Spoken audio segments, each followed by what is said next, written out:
Good evening. Welcome all of you to our Tuesday night Torah class. Thanks for coming out and studying the Torah with us. Let's see. Let me open with a word of prayer. Father God, thank you for the day today. Thank you for the good weather. We just thank you for your word. We thank you for the Torah.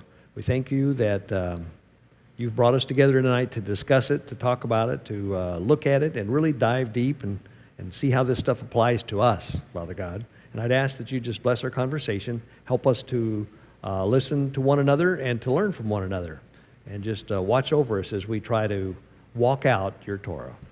In Yeshua's name, amen. Hello, Alfonso. So, I want to review just a little bit where we were. As you know, we're in the book of Leviticus, and we're just marching along and doing as much as we can do each week. And I try to just keep it at a reasonable pace, because otherwise we'd probably spend a month in a chapter.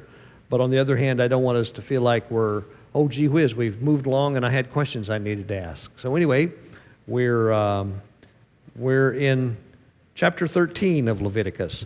And we've talked about Leviticus and how Leviticus is a prime example of what Bible scholars call a chiastic form, which means it starts at wide in the beginning and then gets narrower and narrower to a point in the middle, and then it broadens out at the end, much like the letter X. In Greek, the letter X is called chi, and that's where the word chiasm comes from, so it looks like an X.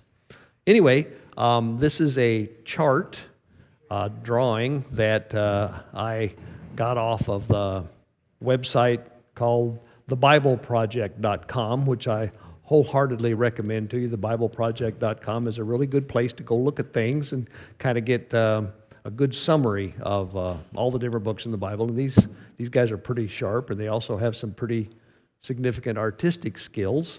And this diagram, I just have something on the screen. I've been using it, but it's to remind us where we are in the book of Leviticus. Leviticus is it's kind of a tough book, and we're over in chapter 13, which is, we're coming down the left side of the chart down there, and we're talking about ritual purity.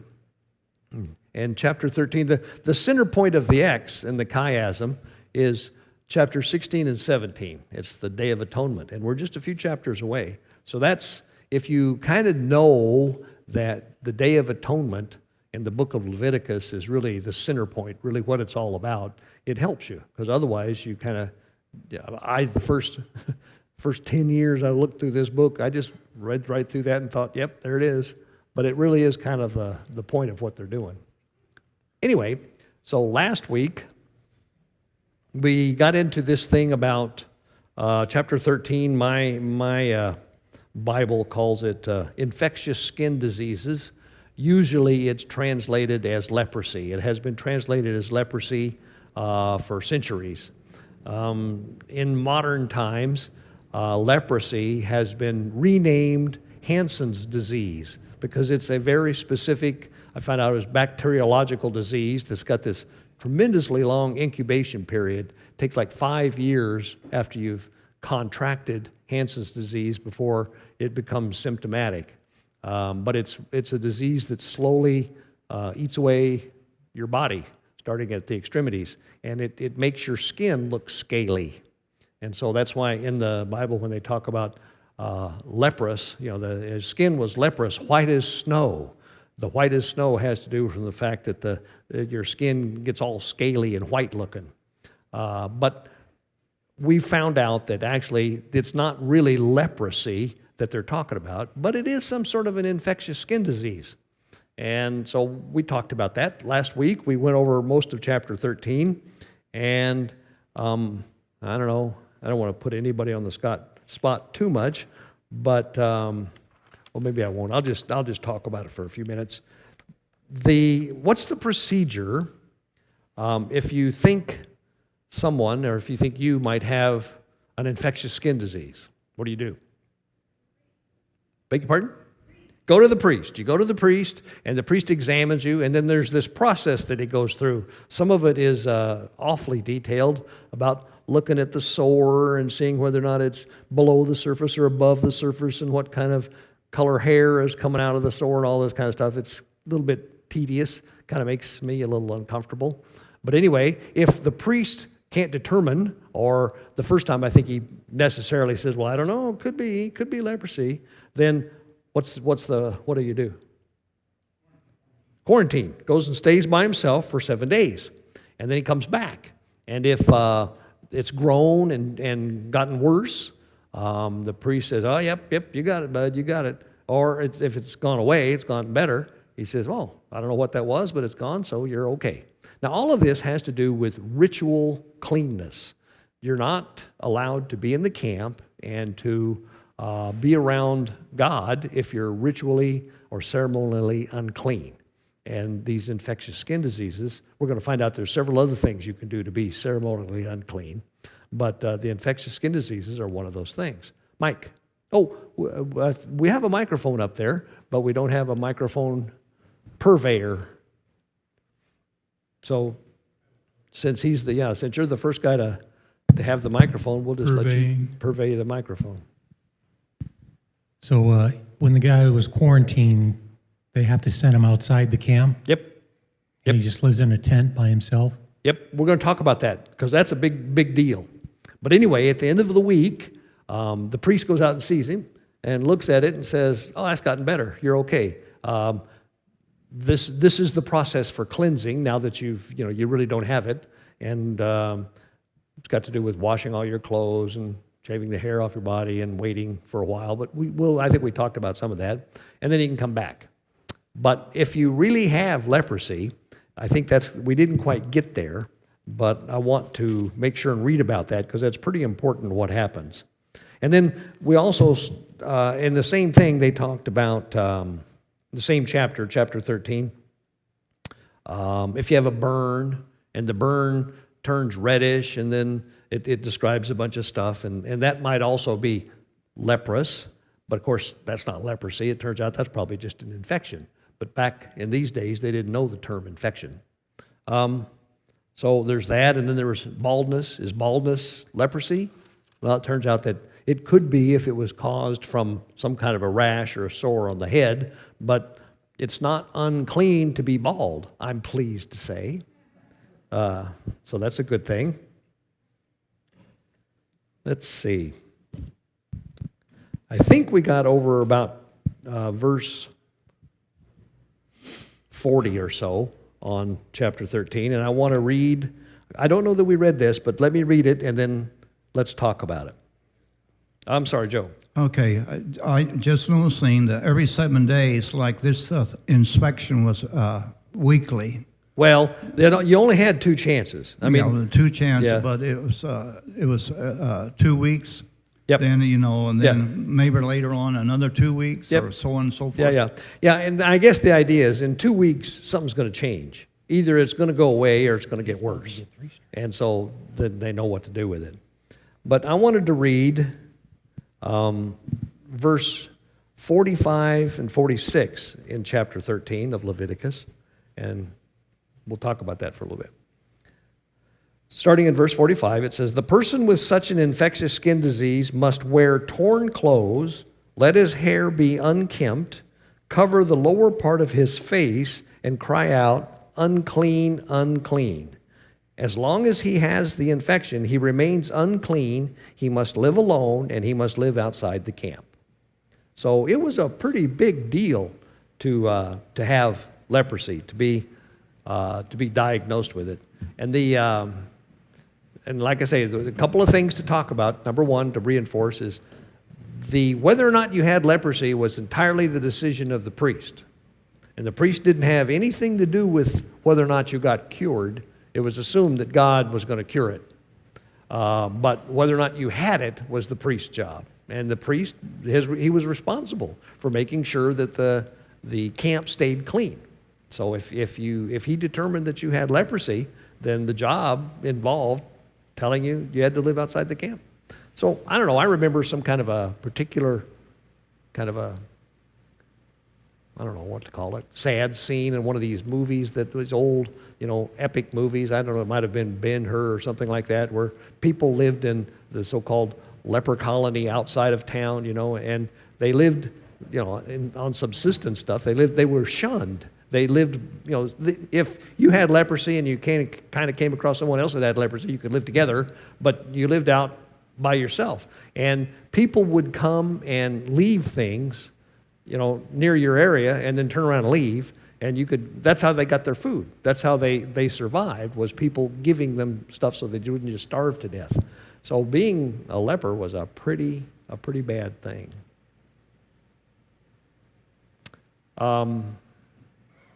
Okay, let's see. I wrote notes so that I wouldn't goof up this stuff. So one of the things that, if you got questions or comments, let's talk about it. One of the things I wanted to point out is Judaism has always considered leprosy. By the way, it's not clear what the disease really was. It looked a lot like impetigo or something like that, but it's not really clear. They definitely attributed it to God's judgment for something. And what it became associated with was God's judgment for, what they call lashon hara, which means evil tongue. It's gossip and slander. Just, saying bad things about people and just basically trying to cause division and disunity in the body.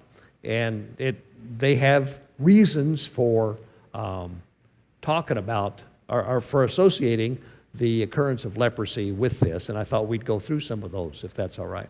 If you look up leprous and leprosy in the Bible, there's 3 or 4 really good places that we can go look at. John?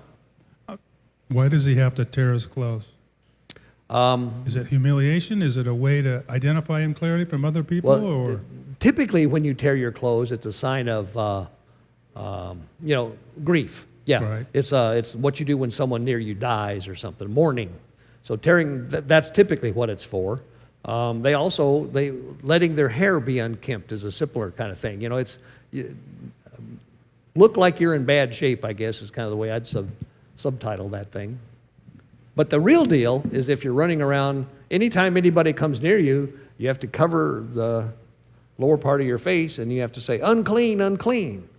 Now, the idea for that is you don't want someone to come up and mistakenly touch you, because if they mistakenly touch you, then they're unclean, and they have to go home and wash, and they're not clean until the next day or whatever. So this being unclean is a bad thing. I mean, when you think about contagious diseases, it's exactly the way you'd like to handle a contagious disease, is if you know someone's got a contagious disease, quarantine them is the word we use for that today, right? And limit your exposure, limit the exposure they have to other people so that the disease doesn't spread. But that's not at all what the Bible says it is. In the Bible, they didn't understand contagious diseases. And so it was commonly thought of as, like I said, a consequence of sinful or poor behavior, if you will. So there are 3 places in the Old Testament that talk about leprosy. And so I thought I don't want to read them all, but I wanted to read one of them in particular. There's, in 2 Kings chapter 5, is the story of Naaman. I say Naaman, I might be pronouncing it wrong, but it's Naaman. And Naaman was a high-ranking military official in the Syrian army. And this occurred when the northern kingdom was still around, and the Syrians had, generally subjected the northern kingdom, and they were the various different kings of Israel. The northern kingdom was called Israel. The various different kings of Israel were paying tribute to the Syrians, Assyrians, I should say, and this general happened to be, of all things, this general in the Assyrian army, a believer in God. But he had leprosy. And typically, leprosy is not curable. And one of the things he had done whenever they was busy down beating up on the Israelites was he had gotten a slave girl and brought her back for his wife in Assyria.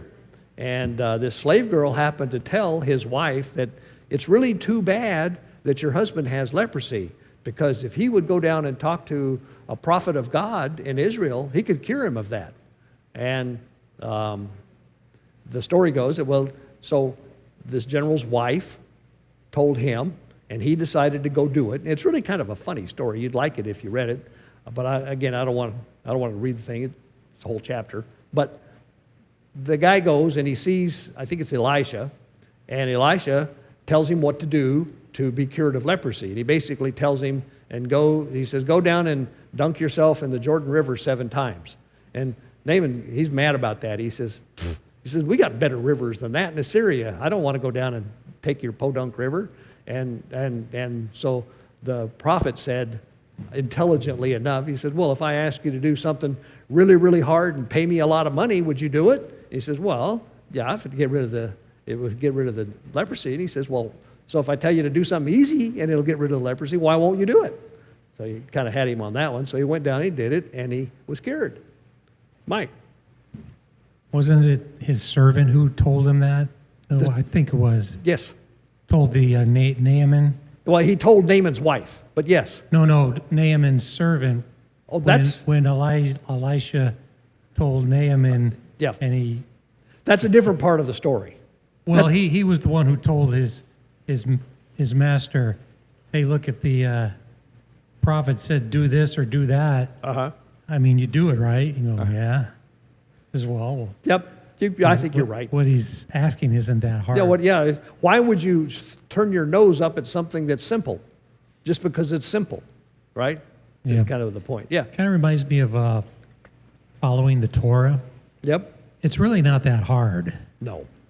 I don't know why people don't want to do it. You're not gonna get 100%. You're not gonna, right out the gate do everything right. But God's allowed for that.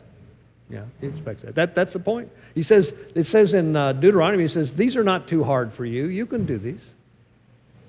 Anyway, Naaman is happy enough, so excited about the fact that he was cured. He offers to give Elisha a bunch of money, and Elisha says, I don't want your money. I don't take anything. He says, okay, then let me take at least 2 donkey loads of dirt from Israel, because I want to take some earth of Israel back with me, and from now on, your God is my God, and there's an interesting part. You ought to go read the story. 2 Kings chapter 5 is a good story, and that's a good one. That's one of the places that talks a lot about leprosy. But I didn't notice anything in there that had anything that you could conceive of about evil speech or gossip and slander. Now, it never says how Naaman happened to get leprosy. One can assume that he might have done something like that, but it certainly doesn't say that. And if you assume that, then you're making it up, right? So that's one thing. The next one is in 2 Chronicles chapter 26. Yes? It seems like he was a rather successful person. Yes. Yes, he was. Well, and that might tie in with this thing in 2 Chronicles. 2 Chronicles chapter 6 talks about Uzziah. Does anybody remember the name Uzziah? Who was King Uzziah? King Uzziah, he was a Judean king. He was a king of the southern kingdom at the time of Isaiah. Because if you open the book of Isaiah, it says, in the 6th year of King Uzziah or whatever. That's who he was. He reigned for a long time, old Uzziah. But... and he was one of the few kings. Now, the northern kingdom of Israel had no king ever that the Bible says about him. He was a good man, and he was a good king. They're all terrible. Most of the ones in Judah were that way too. But Uzziah is one of the few kings that the Bible speaks highly of him. But it says as he got older, he became arrogant, and one day he got it in his head that he ought to go in and offer incense to God in the temple. And so he did that. And the priests told him, you can't do that. You're not allowed to do that. This is the job. We're our descendants, direct descendants of Aaron, and that's our job, and you're not allowed to do that.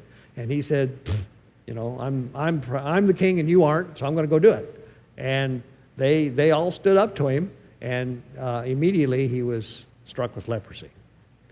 Now that's not quite evil speech either, but it's arrogance. It's kind of an attitude issue that you might be able to infer something from. But the real episode about leprosy that I think ties the knot up in terms of what causes it or what might be the cause is Numbers chapter 12. So I figured we're going to get there when we get to Numbers, but I'd like to read it anyway because it's one of my favorite stories. It's not long. So Numbers chapter 12.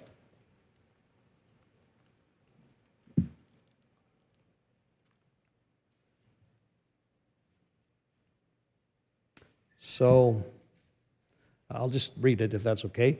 Starting in the beginning. Miriam and Aaron began to talk against Moses. Miriam and Aaron were Moses' brother and sister, right?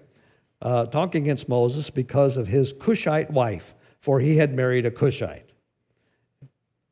Quote, has Yahweh spoken only through Moses, they asked. Hasn't he also spoken through us? And Yahweh heard this. It's got this, okay, I'll read on. Now, in parentheses, now Moses was a very humble man, more humble than anyone else on the face of the earth. Now Moses wrote the Torah, but he didn't write that line. It's in parentheses. Anyway, verse 4, at once, Yahweh said to Moses, Aaron, and Miriam, come out to the tent of meeting, all three of you. So the three of them came out, and then Yahweh came down in a pillar of cloud, and he stood at the entrance to the tent and summoned Aaron and Miriam. So he took Aaron and Miriam and says, come here. Okay? When both of them stepped forward, he said, listen to my words. When a prophet of Yahweh is among you, I reveal myself to him in visions. I speak to him in dreams. But this is not true of my servant Moses. He is faithful in all my house. With him I speak face to face, clearly and not in riddles. He sees the form of Yahweh. Why then were you not afraid to speak against my servant Moses? Boy, just yanked him up by the back of the neck is the way I look at that. The anger of Yahweh burned against them, and he left them. When the cloud lifted from above the tent, there stood Miriam, leprous like snow. Aaron turned toward her and saw that she had leprosy. And he said to Moses, please, my Lord, do not hold against us the sin that we have so foolishly committed. Do not let her be like a stillborn infant coming from its mother's womb with its flesh half eaten away. So Moses cried out to Yahweh, oh God, please heal her. And Yahweh heard Moses and said, if her father had spit in her face, would she not have been in disgrace for 7 days? Confine her outside the camp for 7 days, and after that she can be brought back. So Miriam was confined outside the camp for 7 days, and the people did not move on until she was brought back. Okay? Now that, to me, ties it pretty tightly with what you might call Lashon Hara. I mean, it's more than just evil speech, which it was, but it was this rebellious attitude that, it was similar to what Uzziah did. You know, Uzziah said, look, you know, I don't care that you think it's your job to go in and light incense, put incense on the altar. I'm king, and I can do it too. And so I'm going to do it. It was an arrogant attitude in defiance of what God had said. And you could see that the same thing was true of what Miriam and Aaron had done. So that's their primary reason for associating leprosy with, again, evil speech, but a little bit more than evil speech. Do you have any comments or thoughts about that? Hi, Esther. Well, let's see. We'll get you a microphone.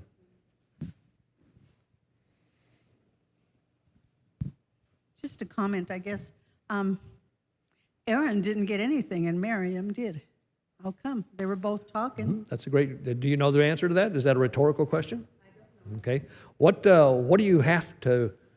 Let me answer the question first. What state do you have to be in before you can serve God in the tabernacle service? Well, that's one thing, but you have to be ceremonially and ritually clean.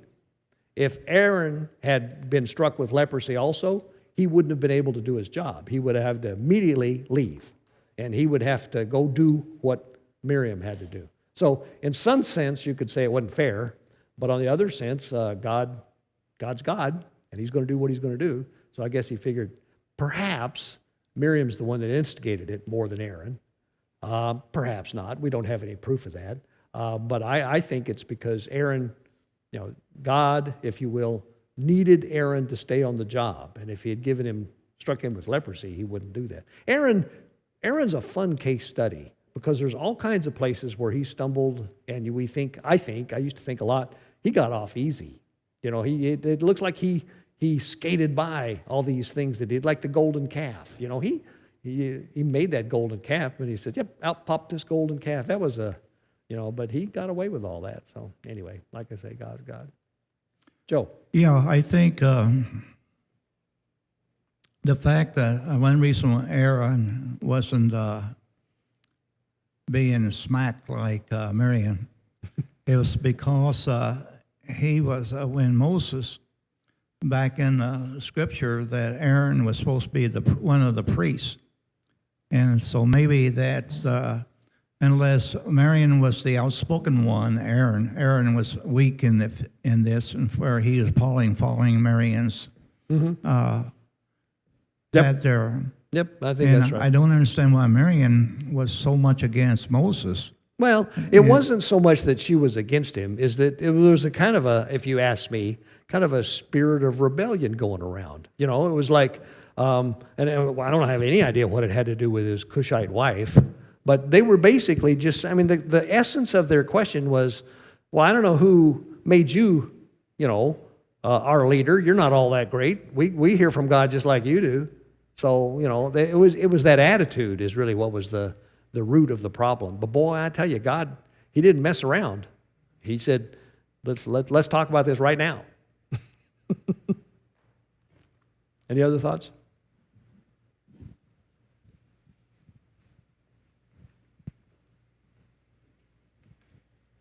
Could it also be because they were in the tent of meeting, right? They were what? In the tent of meeting. So he says, you three come out.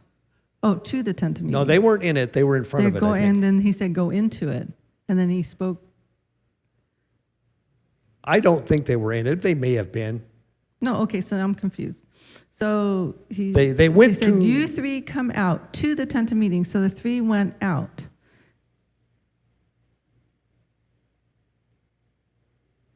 Well, they weren't in it. Right. They the tent of meeting. I read it wrong. Okay, that's all right. No problem. Yeah. Okay. So what do you think that it has to do with? What do you mean? I'll read it. Let me read it more carefully. Okay. But I do have, a long time, and I kind of just, I guess, try to ignore my reasoning, right? Uh-huh. So, just since, and I think I hear it in you too. I think it's, but the idea that, what we know now, that it's caused by a bacteria, right? And that there's ways to prevent it or stop it, and that it only affects, it was saying in this one thing, 95% of the population can't get it. So, those kinds of things just make... Well, they do. Yeah. They roll through your mind. And the other thing that really amazes me is if this is, as we talked about, if it really is a judgment for rebellious speech or whatever, then how come we don't see it today? My gosh, we ought to see it today. But then do we see a correlation to other things that people have? Yeah. I don't know. And, because that becomes a big debate, right? Yeah. So I don't have answers to all these questions. When I get in this position, this is just me. I just say, well, it's because God's God and I'm not. He can do what he wants, right? And people were much more used to ascribing events that they didn't understand to God in this time than we are. As we're so pompous and arrogant these days that it's all us, right? We're the problem with everything. God hadn't got anything to do with it. And I think that's just as much an error as what they were. My opinion. I'm trying to make sure I understand what you're saying, but I do wonder if we don't, and maybe you're saying the opposite then. I do wonder, especially if this is the case, that there is a correlation that he is reprimanding them with the leprosy, then maybe we ought to look at more things, the correlation of what they are. Because he's distinctly led me into the field, right? Into the field of natural healing, things he's created, all things given pertaining to life and godliness, right? And so, so in the people that I've seen over the years and seeing correlations in their, like with cancer. So my dad passed with cancer, and I haven't really assessed it from him, but my friends that have passed away from cancer that we've spoken to, I've spoken with, there's always been this weird block that they had, like their inability to settle down and listen to counsel. And my friend's going through it right now, and so then I'm comparing it, because I didn't think I guess I tuned it out, but I'm seeing the correlation to two of my other friends who had cancer that ended up passing away, and seeing a huge similarity. I think there certainly may be something to that. Yeah. Well, and I think maybe since we're so detective in wanting to understand what things mean, that I think it's been a taboo topic, especially, you know. And I agree with you. But we should be more maybe attentive. Yep. Certainly, at least individually and privately, we ought to.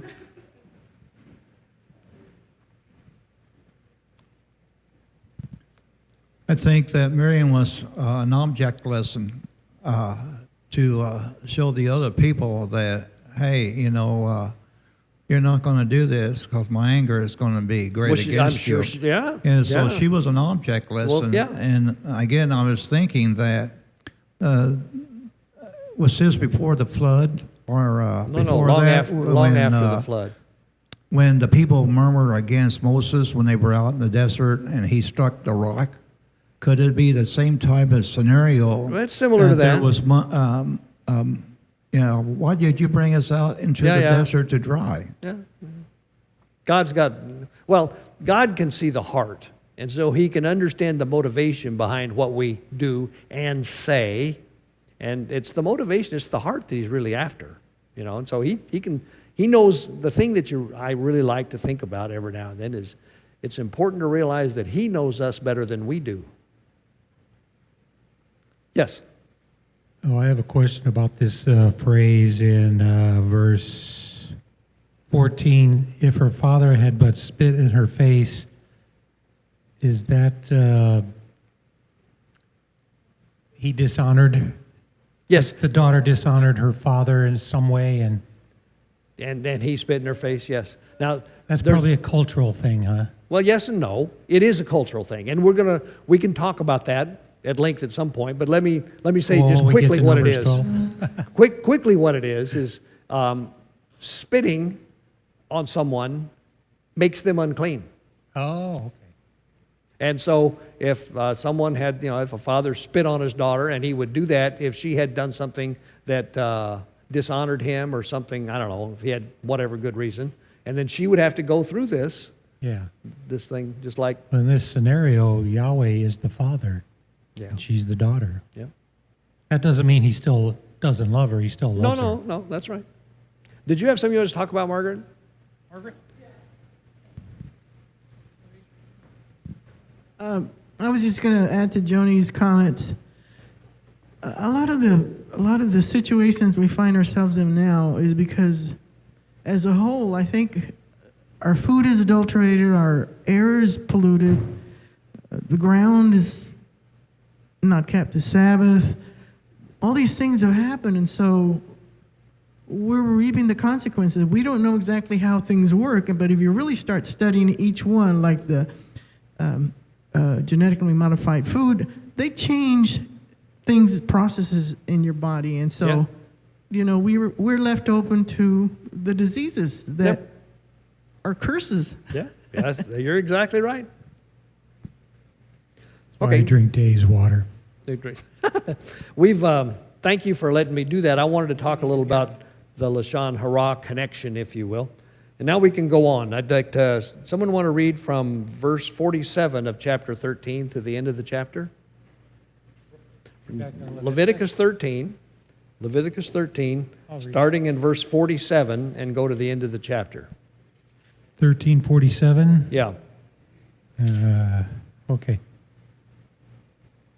And when a garment has an infection of leprosy in it, in a woolen garment or in a linen garment, or in the warp or in the weft of linen or wool, or in leather or in any leather work, and the affection shall be greenish or reddish in the garment, or in the leather, or in the warp, or in the weft, or in any leather object.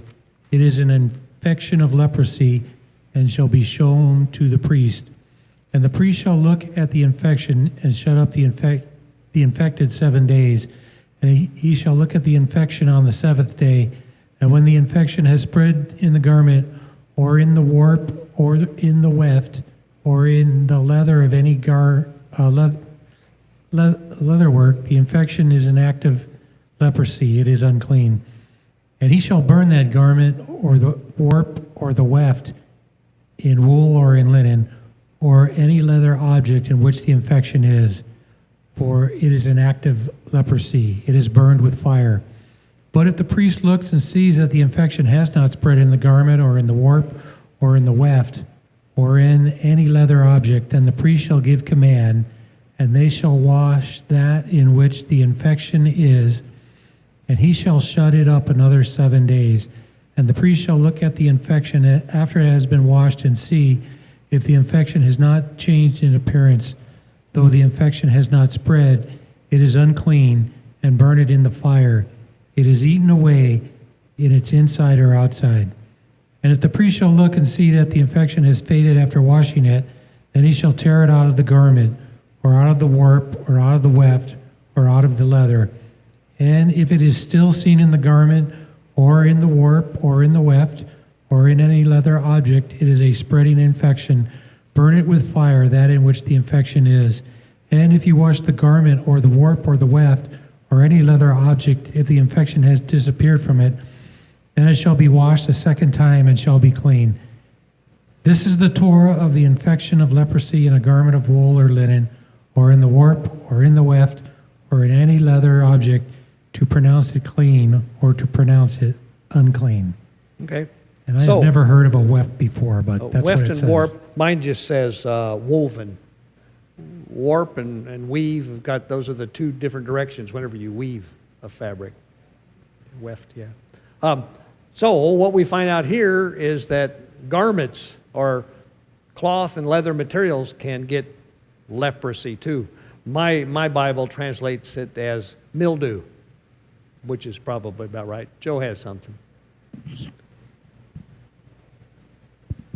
It seems, according to the scriptures, that the leprosy was both inside and out. It could be. Physically, it was in the body, but then it was affecting the clothing that a person wore.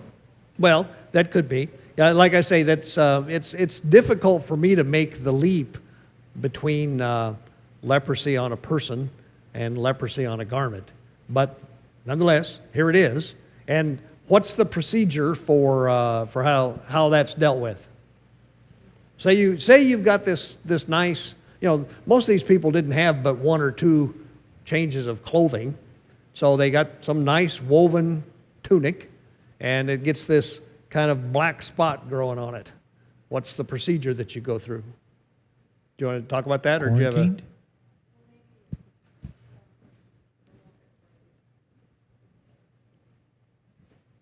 So the idea that these are natural fibers, right, and that it's a bacteria is what it is, and not mildew, right, because those are different. And so maybe there's a way it's obviously feeding off of it. It could be. Yep. Yeah. Yep. And then maybe to pick up on what Margaret was saying too, is the idea that the food sacrificed to idols, understanding how much paganism is behind, pagan worship is behind a lot of these people and groups that are doing the things that are to our demise, that it becomes a lot more our responsibility to really look into a matter. And then that's part of why we've gotten to the place of not doing that, because we've been taught not to, and we've been brainwashed, if you would, or continually indoctrinated to either think we can't do anything about it, or that especially as believers, that we're not supposed to go so deep. We're not supposed to overthink. Well, we're supposed to listen to those people that know it and we don't. Right, and then they replace, Yahuwah. Yeah. And so all of these things tie in, and so it's nice that we go so deep in the Word, but then maybe what needs to happen is that has to become more. I mean, it has to be even greater. Well, I think, okay, we're a little bit afield, but the thing is I think God asks us to do this. Now, I don't understand this, really. I'll tell you what my opinion is, but God's going to work with each of us. If we go to Him and say, perish the thought we might have the problem, but I'd really like to understand this more, He'll help you. But it's not necessarily going to come, it may come over time.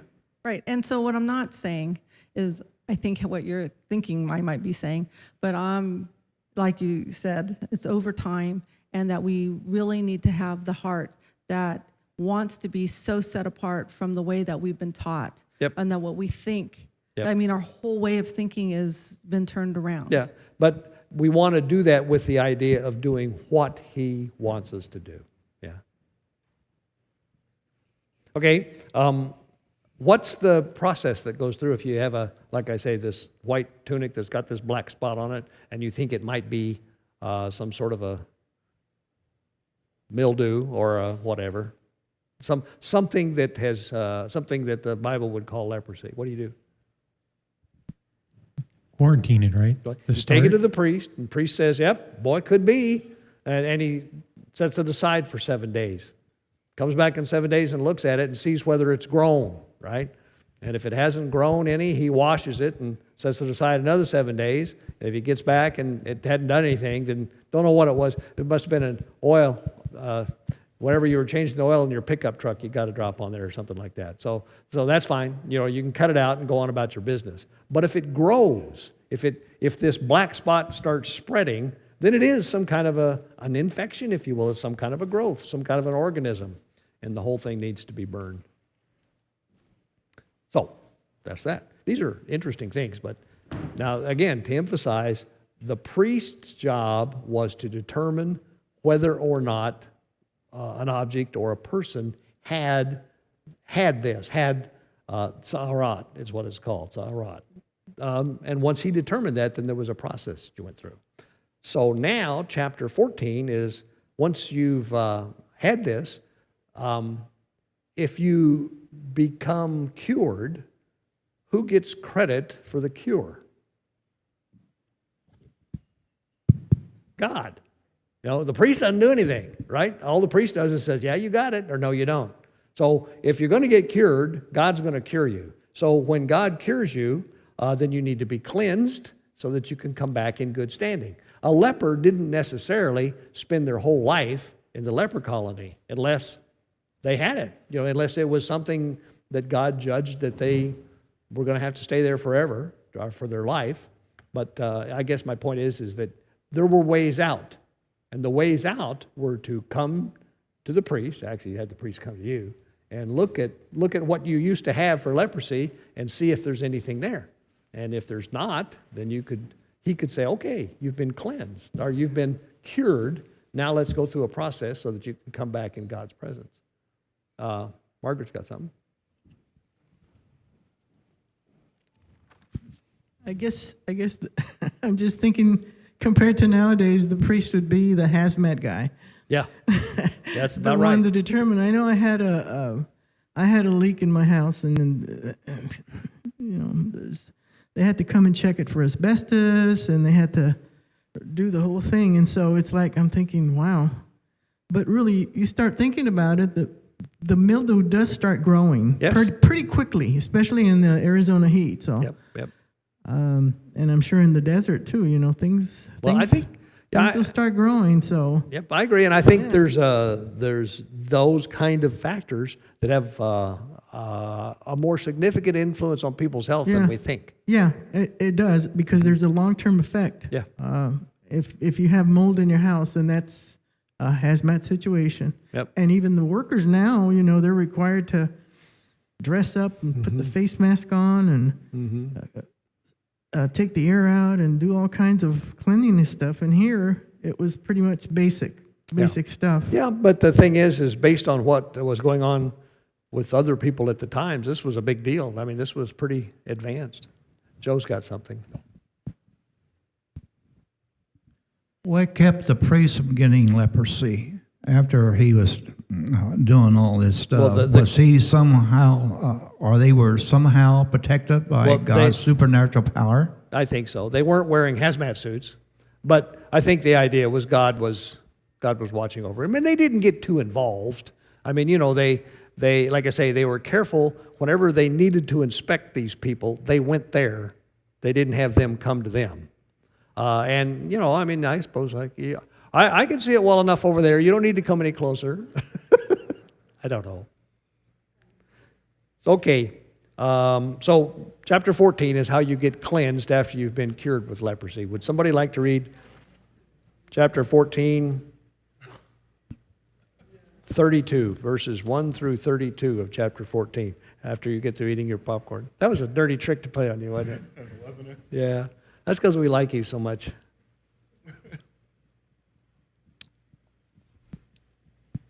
And Yahweh spoke to Moshe, saying, This shall be the Torah of the leper for the day of his cleansing, and he shall be brought to the Kohen. And the Kohen shall go out of the camp, and the Kohen shall look and see if the leprosy is healed in the leper. Then the Kohen shall command, and he shall take for him who is to be cleansed 2 live and clean birds, and cedar wood, and scarlet, and hyssop.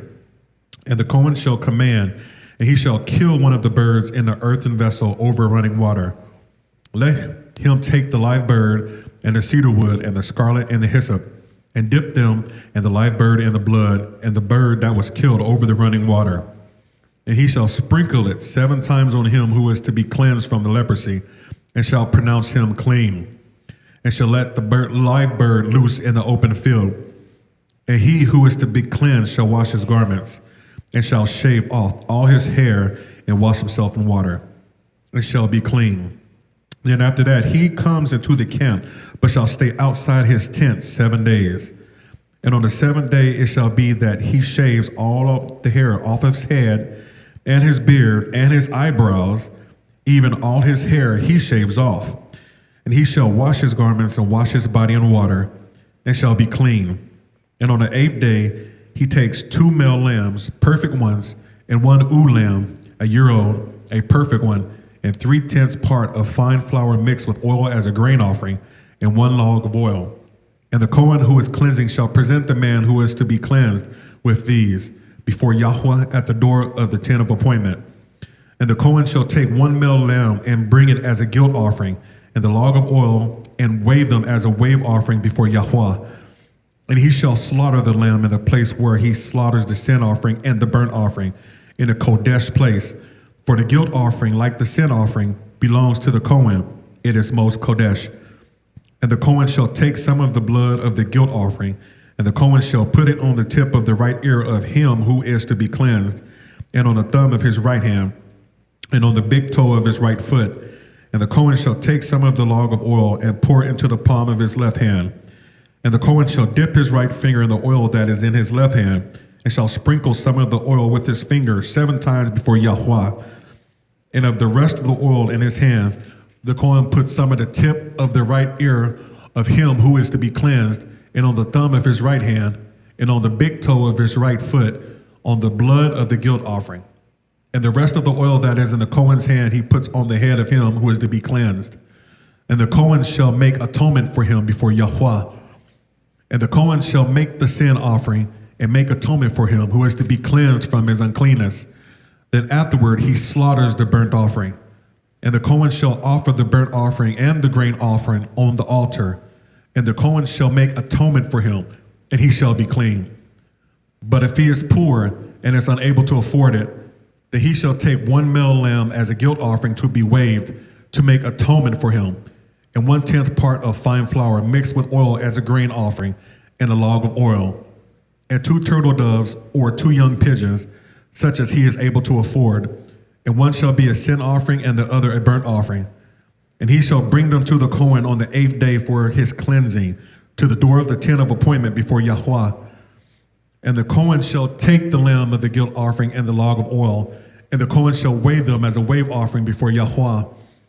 And he shall slaughter the lamb of the guilt offering, and the Cohen shall take some of the blood of the guilt offering and put it on the tip of the right ear of him who is to be cleansed, and on the thumb of his right hand, and on the big toe of his right foot.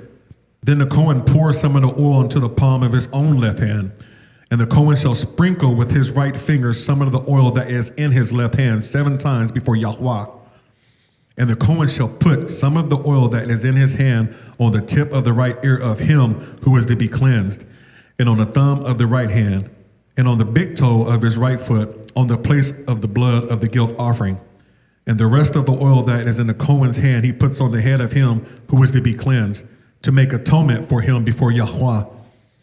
And he shall prepare one of the turtle doves or young pigeons, such as he is able to afford, that which he is able to afford, the one as a sin offering and the other as a burnt offering, with the grain offering.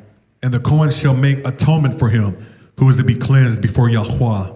This is the Torah for one who had an infection of leprosy, who was unable to afford it for his cleansing. Okay. This is amazing stuff, isn't it? Yep. Okay, so like I say, the scenario is the person has been diagnosed, if you will, with leprosy, and has been out in the out of the camp for who knows how long, and he gets word, the priest gets word that he's been cured. He doesn't have these, he's not flaky anymore. He looks healed. So the priest goes out and looks at him and says, "Well, I'll be. Looks like you're better, So then we have to go through this cleansing process. So describe the cleansing process. Can anyone? You read it. Did you get what happens? Okay. The first thing is we have these 2 birds, right?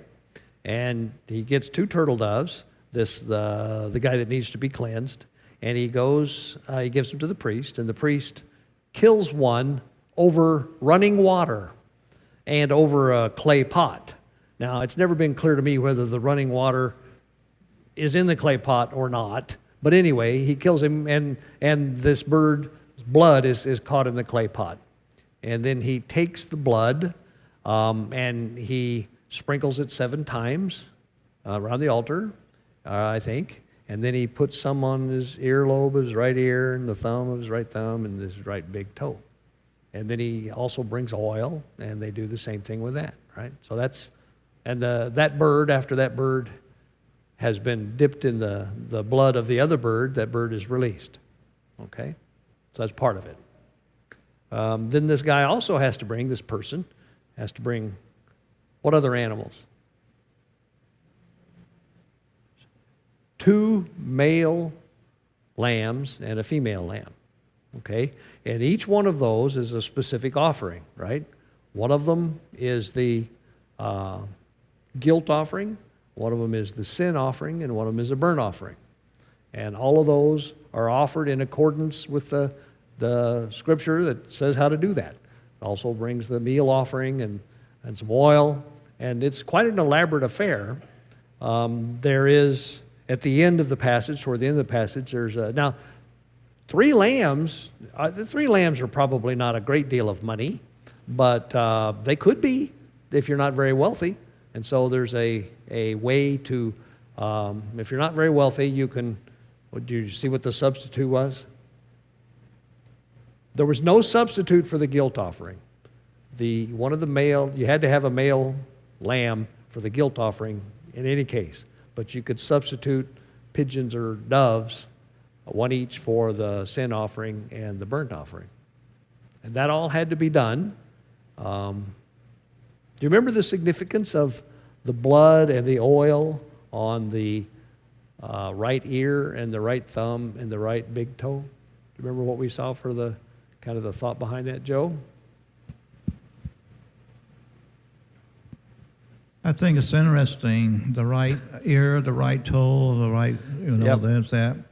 And And even in today's, with people who do the aromatic therapy, they, in all the books, it's the same principle: the right ear, the right thumb, the right this, the right that. Okay. And I think it's interesting that, but one of the things I don't understand is you take the oil in the left hand, and you take the oil from that hand to the right hand. What was the purpose of that? Well, you had to go from one to the other. I mean, you put some oil in this hand, and he takes it and does this with it. So the oil sits in the left hand, and he takes it with his right hand and does the earlobe or whatever he's doing. So that's the significance.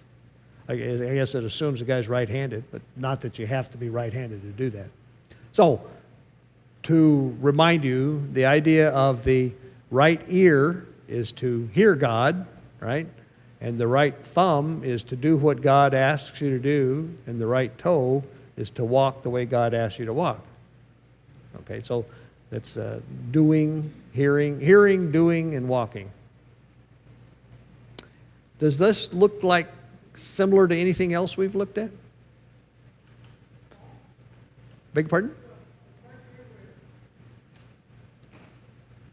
The part where they do the cleansing here, where they have to shave all their hair in verse 8. Yep. Didn't Paul Yep. have to go through all that? Yep. Where they Yep. shave Yep. all the hair of their head and their face and Yeah. everything? Now, that was for a different purpose, Yeah. but that's But it's the same kind of cleansing thing. type. Yep, it is. Well, I was going to, we'll talk about the lepers in the New Testament here in just a minute because that's important with respect to this. But this is what had to happen in order for these people to be cleansed and then able to come back into camp and to participate with the life of the Israelites, of their people. Let's see what someone was going to say. And when it was done, partway through here, the priest pronounced them clean, right? And also, if you noticed, those the guilt offering and the sin offering, the priests got a part of that offering. You remember back when we were looking at those offerings, those part of the animal belonged to the priest. So the priest got something out of that too. I guess what I was going to do is there are a couple of things about lepers in the New Testament that I thought might be into the Brit Hadashah. I got to quit using this old Christian terminology, right? And see, there's one story that's talked about in 3 of the Gospels, Matthew, Mark, and Luke. And I think the best one to read it out of is Mark. So let's go to Mark chapter 1.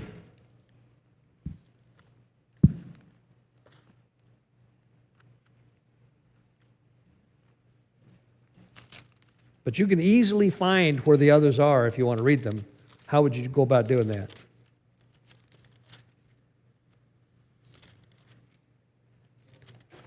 We'll read this and then we'll come back. Thanks. Mark chapter 1, starting in verse 40. It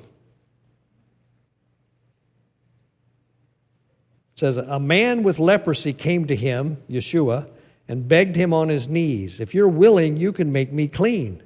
Filled with compassion, Yeshua reached out his hand and touched the man. I am willing, he said, be clean. Immediately the leprosy left him and he was cured. Yeshua sent him away at once with a strong warning.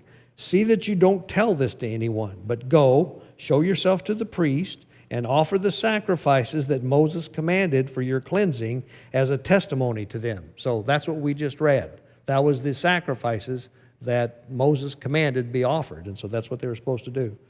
And then verse 45 says, instead, he went out and began to talk freely, spreading the news.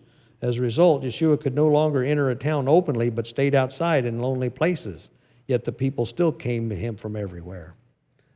So I just thought that was interesting. Like I say, you can go find the companions to that in Mark and Luke and read about it. Mark, sorry about that.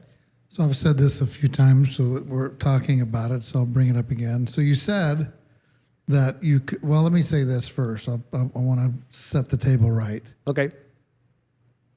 So what is this cleansing? What is, you talked about leprosy was for Lashon Hara or whatever.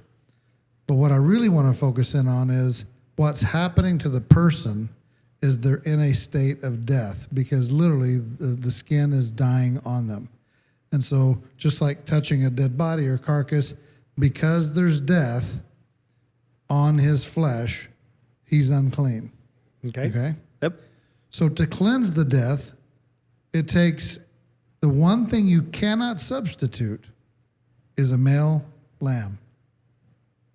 You see, when they were trying to do circumcision as the entrance into the kingdom, they were being told, no, there is no other. You can't substitute the male lamb to take away the death. You've got to accept the male lamb, Yeshua, to remove the sentence of death against you to come back in. Because they couldn't come back into the camp until they were pronounced clean. That's right. So what's interesting about this is, just like you have two birds, one's killed over running water, the other one's set free. So Barabbas, which is the son of the father, he's standing beside Yeshua and he's set free. Yep. Yeshua, likened to the bird that's killed over running water, is killed on, I believe, the Mount of Olives over the running water of the Kidron. You have the same three elements, the hyssop, the scarlet, and Yep. all of those things with Yeshua on the cross. So the similarities, because what's being removed with what Yeshua did, as it says, what was nailed to the cross was sin and death. What's taken care of with the leprosy is his death. Yep. Yeah. I think that's really good. Wish I had explained it that way. That's also, these the two birds are very similar to the two goats that we see in atonement, right? One goat is sacrificed, and the other goat is set free. John. You had a question about how to find these in the other Gospels? Yeah, I was wondering. Go ahead. So you go to livingmessiah.com, Uh-huh. go to the chapter that you're looking at, Mark chapter 1, then there's a button over that says Harmony. Harmony. You click at that, and then you'll see all the ones that are Great. Great. Just a little So that's plug. the easiest way to a do little that. plug. A little plug. I think that's great. Yeah, I like that. Thank you. So any questions about this, the process that goes through the cleansing process? So again, the priest does it. God gets the credit for the curing, but the priest has to do the cleansing so that the person can be in a state that allows him to be back in communion with God.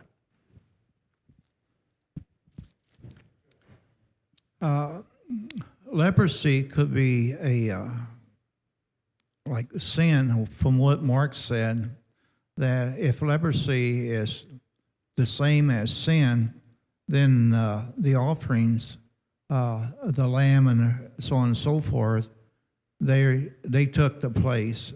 And what Mark said, I don't know how I put this, but if leprosy is sin, let's say, and then the offerings that the person who was had the leprosy went to the priest and did the sacrifices. We do that today, where we don't slaughter animals, but we go to the cross in order to obtain salvation, to give from our sins. Mm-hmm. I'm not quite sure of saying. Yeah, I guess I'd struggle a little bit with the leprosy being sin, or even symbolic of sin. It's a punishment, is what it is. It's an effect, but the sin is there, and the sin has to be dealt with, and that's what the guilt offering, the sin offering, the burnt offering are all about. And I think it is significant that the one thing that you can't get away from by pleading, oh, I'm too poor to pay for all this, is the male lamb that's required for the guilt offering. That you have to have, no matter what your economic status. And so I'm sure that's for a reason. That's so anyway. Let's go on, if that's all right. And Somebody want to read from verse 33 to the end of chapter 14?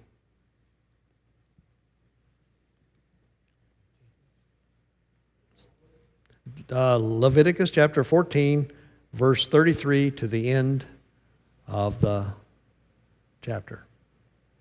We just got through reading up through verse 32.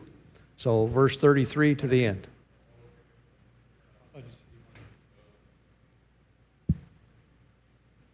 Leviticus 14.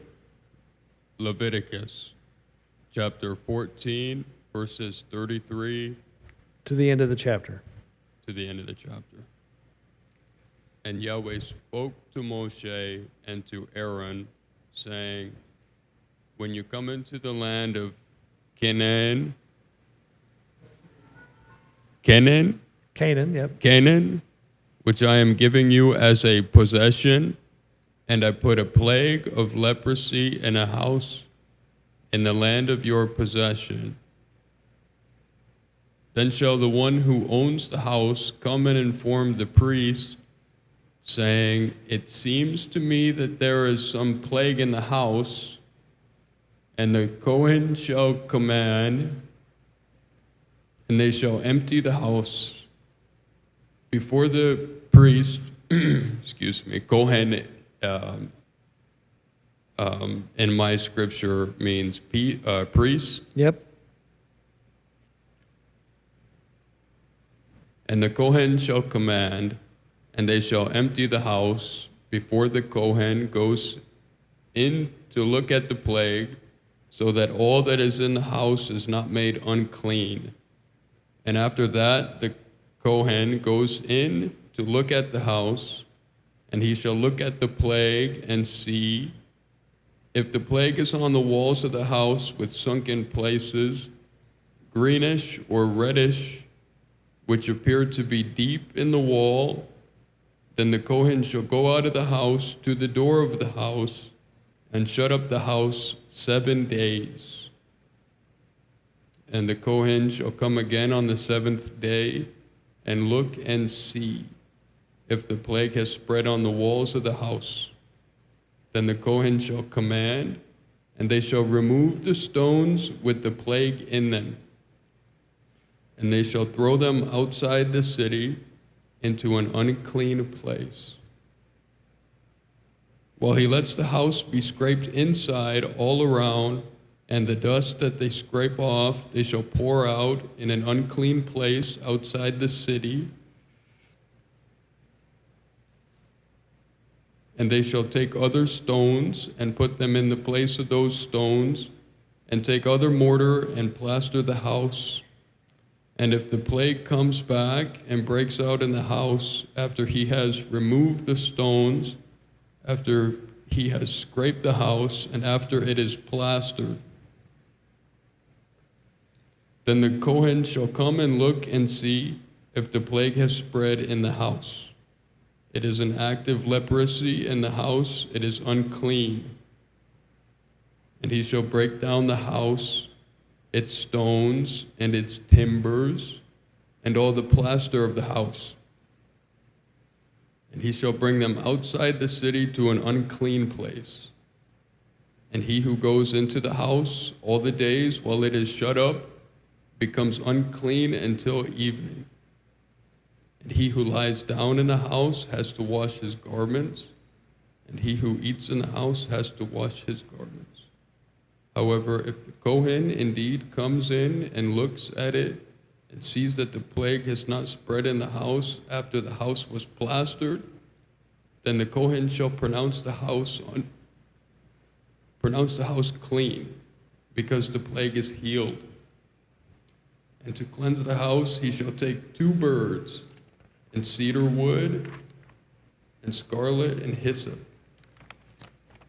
And he shall kill one of the birds in the earthen vessel over running water. And he shall take the cedar wood and the hyssop and the scarlet and the live bird, and dip them in the blood of the slain bird and in running water, and shall sprinkle the house 7 times. He shall thus cleanse the house with the blood of the bird and the running water, and the live bird, and with the cedar wood, and with the hyssop, and with the scarlet. And he shall let the live bird loose outside the city in the open field, and shall make atonement for the house, and it shall be clean.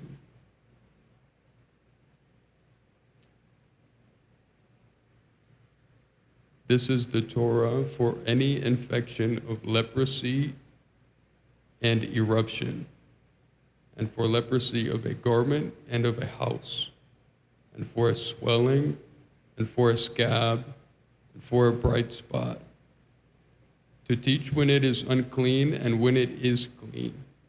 This is the Torah of leprosy. Thanks. Mark's got something.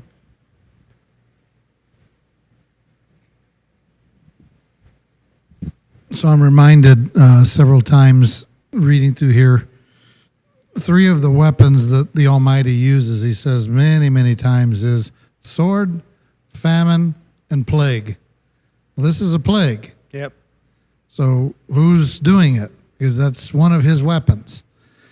The other thing is, I'm reminded of how the house is torn down because of the leprosy or the mark of leprosy, is how God, to both the northern and southern kingdom, he tore down everything because of the death or the sin or the uncleanness that was in it. He had the enemies come in and level it. Yep.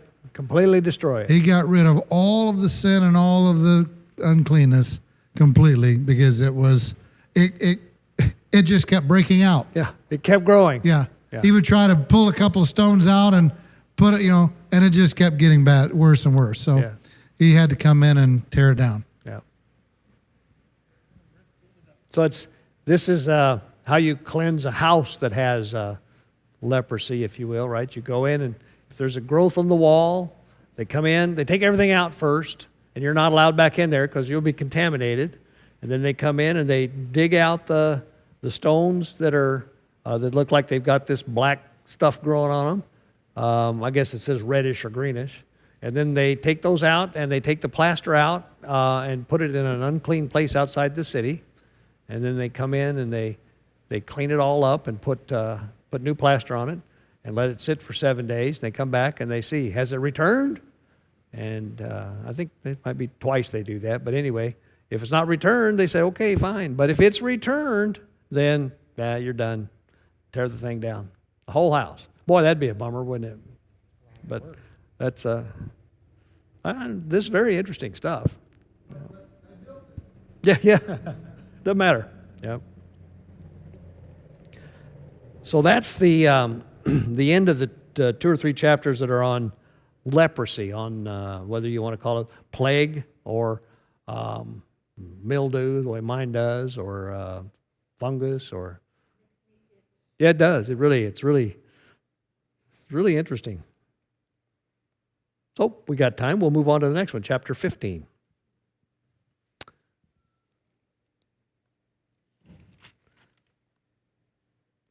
Let's see. Let's read chapter 15 through verse 18, from the beginning through verse 18. This is more about uncleanness, things that cause uncleanness. Who would like to read chapter 15 from verse 1 through 18?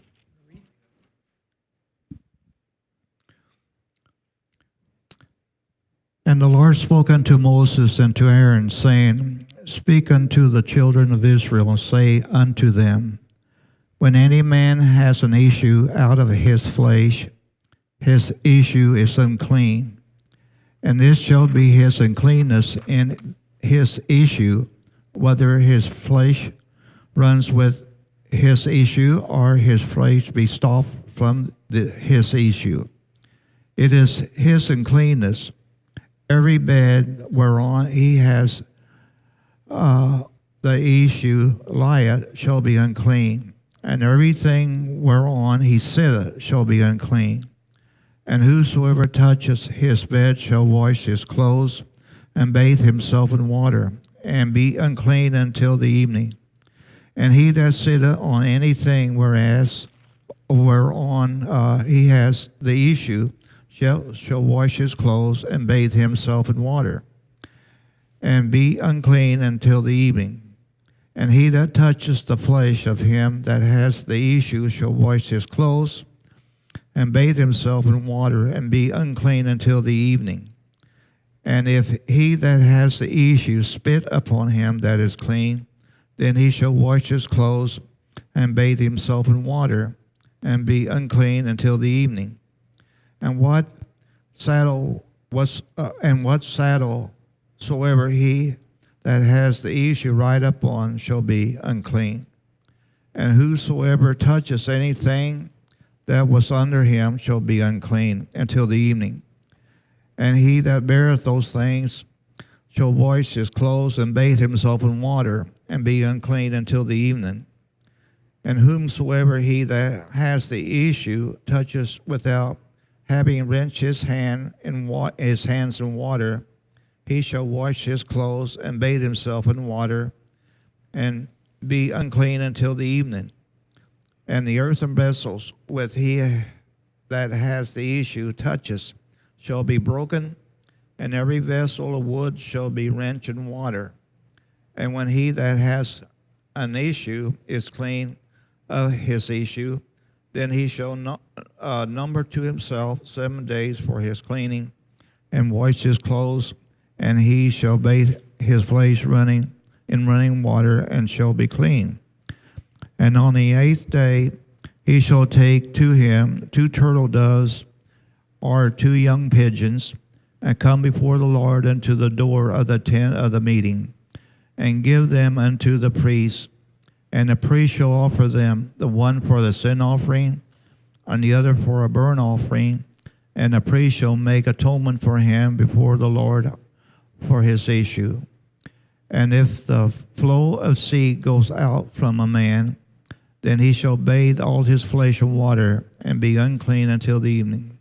And every garment and every skin whereon is the flow of seed shall be washed with water, and be unclean until the evening. Okay, that's good for now. We'll stop there. So, this is an interesting thing. Now, it's important to realize that this is ceremonial uncleanness. It's not sin we're talking about here. So, the thing that causes you to be unclean, ceremonially unclean, is some sort of a bodily discharge, all right? Now, I've got this very graphic note in my Bible. I'm going to read it just because it helps me understand a little bit better. It says, bodily can refer to any fleshly thing, but it often signifies the reproductive organs. Discharge can mean either a runny fluid or a blocked fluid, that is, thickened or coagulated. Discharges from various kinds of infections included diarrhea, urethral discharge, including gonorrhea, and respiratory infections like a runny nose. Notably, such uncleanness is considered more serious than uncleanness from animals or skin diseases. So, like I say, if there's Bible's nothing else, it's graphic, you know. So, these are things that, like I say, they're not sin, but they cause you to be unclean. And what's the cure, if you will? How do you get back to a state of cleanness? You wash, and you wait a day, right? And then you need to, on the 8th day, you need to go up and present an offering to be cleansed, right? Are there any thoughts about that? This is, just for what it's worth, my least favorite chapter. Somebody want to read from verse 19 down to 30? Nobody will volunteer now. Nobody wants to read this one. 19 to 30 in Leviticus 15 are called the laws of Nidah.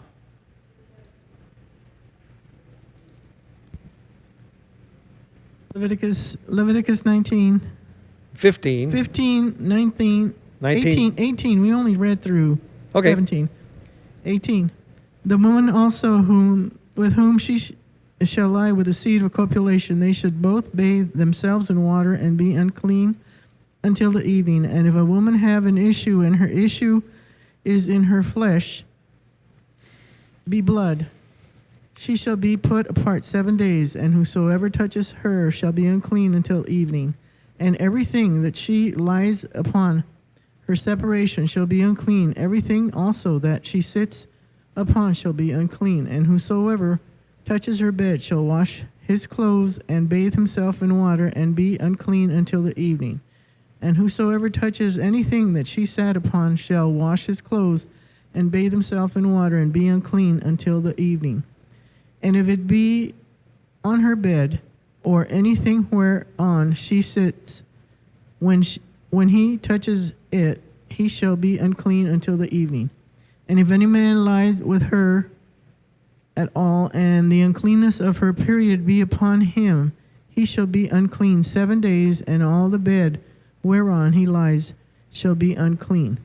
And if a woman have an issue of her blood many days out of time of her separation, or if it run beyond the time of her separation, all the days of the issue of her uncleanness shall be as the days of her separation. She shall be unclean. Every bed whereon she lies all the days of her issue shall be unto her as the bed of her separation. And whatsoever she sits upon shall be unclean, as the uncleanness of her separation. And whosoever touches those things shall be unclean, and shall wash his clothes and bathe himself in water and be unclean until the evening. But if she be cleansed of her issue, and she shall number to herself 7 days, and after that she shall be clean. And on the 8th day she shall take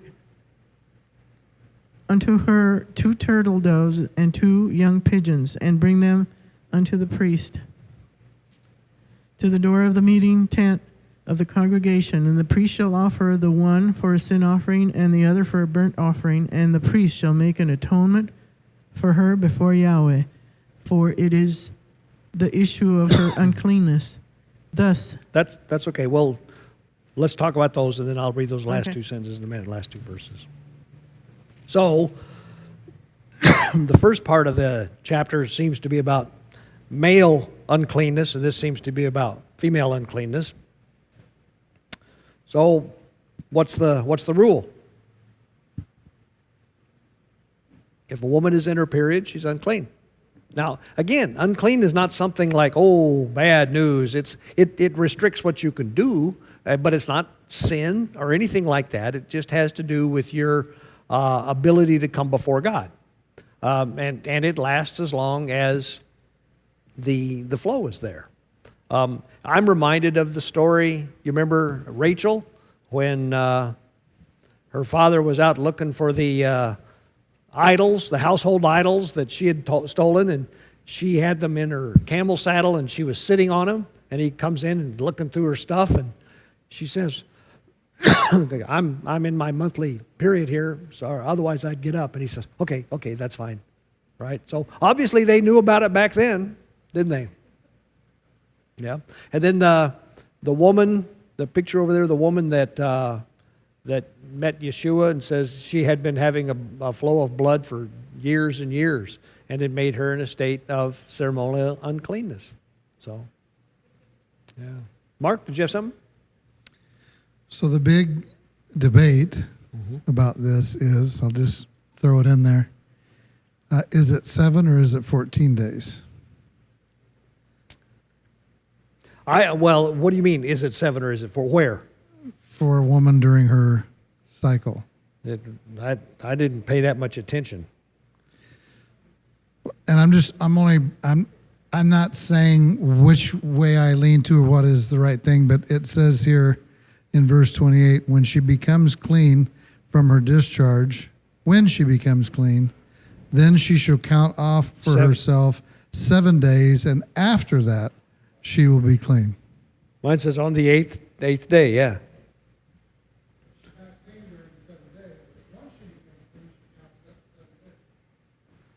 Okay. That makes sense to me. Like I said, I hadn't paid. Go ahead. Well, then it makes a difference too, since most people, I mean, all of us are not really paying attention to it. That means anywhere we're sitting, anywhere we're going, then our whole focus needs to be way shifted. And then the other thing is since the laws are pertinent for eternity, in a sense, these ones go away. There you go. Yeah, I remember whenever we would go to Israel, and you find yourself in some of these more Orthodox communities, you'll find that the men are very kind of standoffish. They won't, they're careful not to sit beside you or shake hands with you or everything because they don't know whether or not you're in your time. Yeah. So obviously, during this period, the woman is in her unclean state. The man and woman aren't coming together to cohabitate, right? Right. It's very interesting that the woman is at her most susceptible to become pregnant at the 14th day. Ah, I did not know that. So there was a hidden agenda in that question of yours. Okay. Interesting things, this. So beg your pardon? I'll leave the last two verses because to me they kind of sum up everything. Verse 31 says, "You must keep the Israelites separate from things that make them unclean, so they will not die in their uncleanness for defiling my dwelling place, which is among them. These are my regulations for a man with a discharge, for anyone made unclean by an emission of semen, for a woman in her monthly period, for a man or a woman with a discharge, or for a man who lies with a woman who is ceremonially unclean." So it's about uncleanness. It says, these, you must teach them, you must keep them, Israelites, separate from things that make them unclean. Because God He can't have communion with you if you're in an unclean state. I don't fully understand it, but it's pretty clear that's what we're talking about. In verse 31, that's very interesting. It says, the children of Israel from their uncleanness, comma, lest they die in their uncleanness. What's that? Well, I'm not sure, but it makes me think back on Nadab and Abihu. I mean, aside from the fact that they were offering unauthorized fire, if you will, they may have been unclean. I think we can show you places where, or we can go to places where if you touch God's holy articles in the state of uncleanness, you die. I mean, he told the Israelites not to set foot on the mountain and things like that. I think that's what it's talking about. But I could be wrong. Did you have a different thought?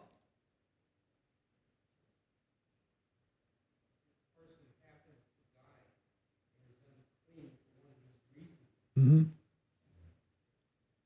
You think that's what it's talking about? Yeah, it could be. And like I say,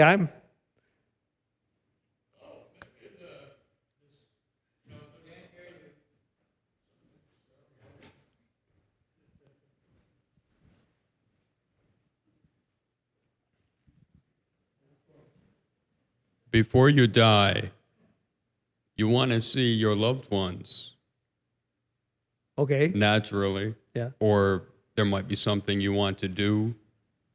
But if you're unclean,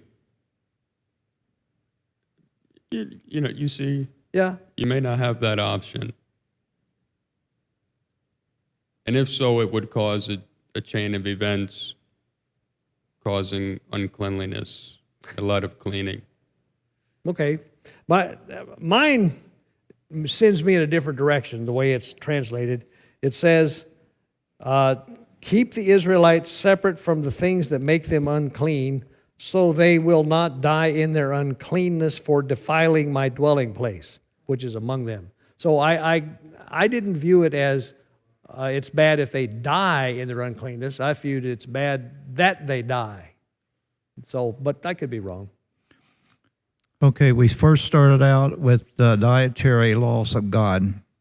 That's quite a while ago, but To keep them healthy and everything else like that. Then we go to the different diseases and the remedy for that, not only for the body itself, but for the surrounding things that now we're up to another point where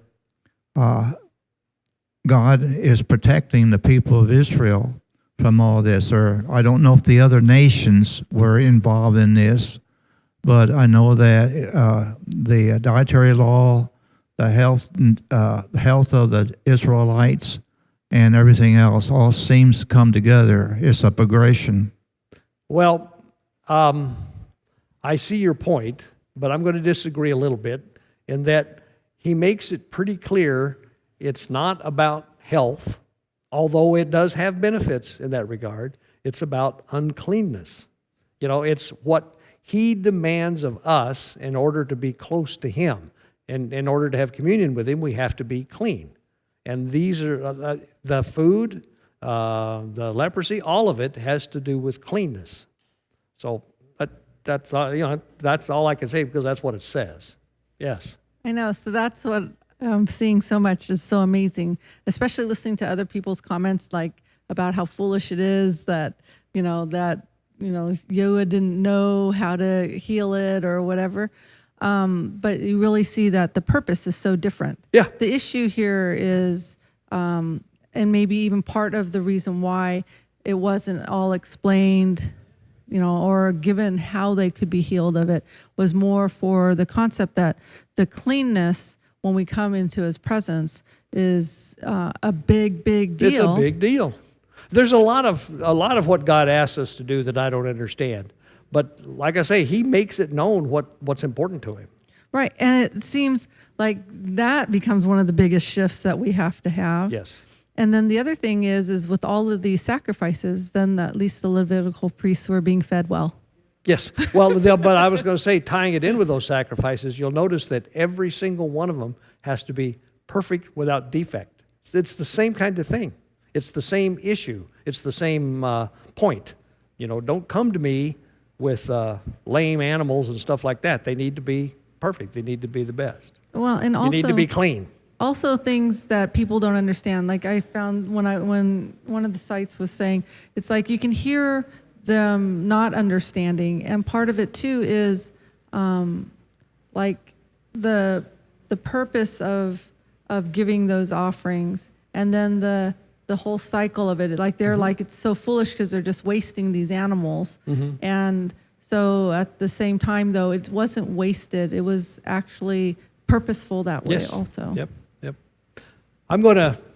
We're late. You know how I am. I hate to be late. You guys are all doing very good being on time. Go ahead, Mike. Oh, I just wanted to say, I forgot. No, go ahead. It's